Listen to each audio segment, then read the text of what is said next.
Show. Without any further ado, we'd like to bring out our guest, Bob Hope.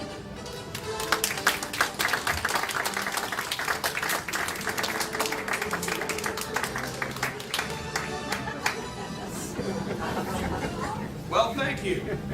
Here we are in Jacksonville, Florida, right at the north end of the Sunshine State. I guess you call it that because that's your best commodity here, sunshine.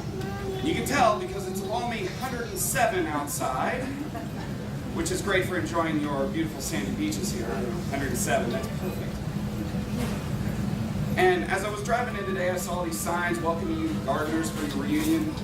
It had me interested to find out what y'all are really like. But when I get out of the car at the hotel, what's the first thing I hear?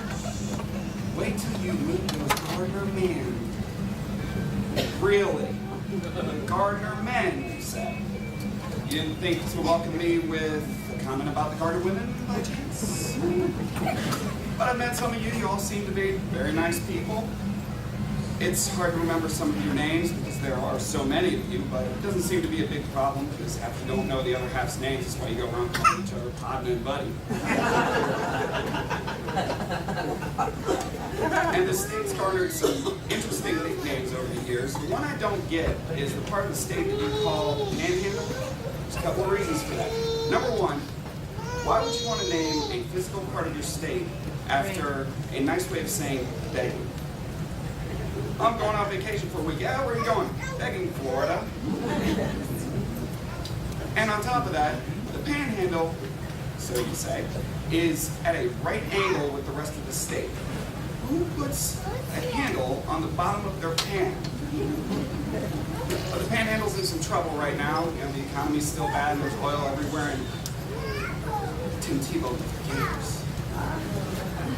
But the oil seems to be all I hear about these days. I turn on the news and I hear an update about how many days it's been going on and how far it's stretched and how to get it off my skin. How to get it off my skin, that wasn't really a problem I thought I was going to have. But I thought about it and I figured there must be some poor saps out there that are trying to harvest their own gasoline right off the beaches. Even stranger than that, though, are some of the suggestions that I hear about how to get the oil, the petroleum, off your skin. The strangest that I heard on the news the other day was using petroleum jelly. Interesting concept. I guess it's fighting fire with fire. And BP is taking full responsibility for the spill, which means about as much as a kid who ran through your house and knocked over a priceless mink vase and said, "Sorry, I'll be more careful next time." Now, between the oil spill and the economy, people are getting a little crazy. The stock market is enough evidence of that. Dow Jones changes directions more times than an apartment wind tunnel. And I'm sure you heard about the so-called fat finger trade, which apparently that's not what actually happened. Some guy with about $4 billion in stocks saying, "I fold." But even stranger than the stock market are some of the robberies I'm hearing about. I heard one the other day. Some geniuses broke into the store and stole a whole bunch of snakes. Snakes. Apparently one was worth about $16,000 and the whole kit and caboodle was worth about 30 grand, you know, if you can find somebody willing to pay 30 grand for what I'd call animal control for it. But stranger than the people, even Mother Nature's chiming in with her own personal brand of crazy. Right on the tail end of an update from BP, I hear a story about 16 tornadoes that ripped through Oklahoma. Between that and the speculation about the hurricane season, I got a feeling Mother Nature's going on a tangent right now. And on top of that, she's not just lashing out at us, she's lashing out at God himself.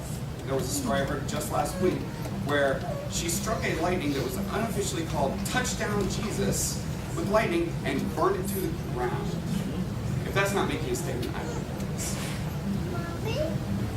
But facing not only nature's wrath, but the wrath of our enemies every day is our U.S. military.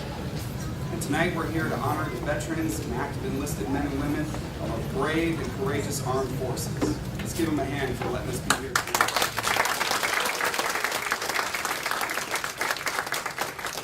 Bit of a difficult time for the military right now. You know, they're out there searching, trying to find these people that when they attack us, they scream at us. Kind of hard to find, I know. And they're being sent to these god-awful places that are basically a giant sandbox that's put in water, which is, it's great if you're trying to build a giant sandcastle, but when you pass the same sand dune for the fifth time, you realize you're doing something wrong.